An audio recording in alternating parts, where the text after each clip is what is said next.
So the Delhi Declaration is undoubtedly a diplomatic triumph for India. It's a good achievement because right until the G20 summit was being convened, the widespread expectation was there would be no agreement, and that therefore a joint communique might not be possible. We might have to end up with a chairman's summary.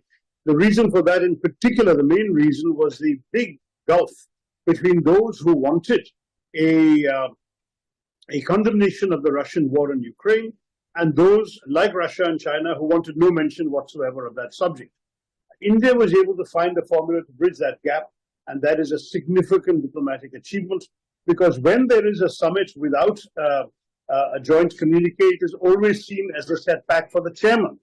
Here, the chairman has pulled off a diplomatic triumph. That is the positive thing. But the overall presidency has been different from previous presidencies, and there are both good and bad elements in it. With the G20 summit itself, we saw two very disappointing developments.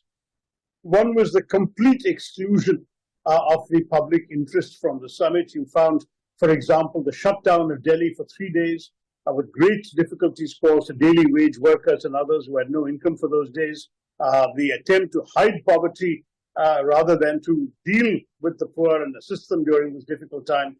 This was really disappointing.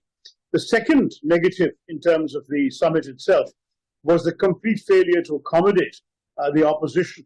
The same spirit of accommodation and conciliation that we saw in achieving the declaration was not extended in the domestic concept, in the domestic context, to Indians. The leader of the opposition was not invited. The opposition members of parliament were not invited, not even the members of the relevant parliamentary committees dealing with foreign affairs. Nobody was invited to any of the events, the receptions, or the dinner.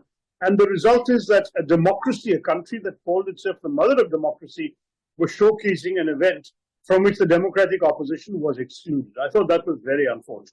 कि G20 की सफलता जो 2023 भारत में हुआ, भारत ने जिसकी अध्यक्षता की, मैं नहीं पूरी दुनिया कह रही है कि ये अब तक का सबसे सफल G20 समिट था।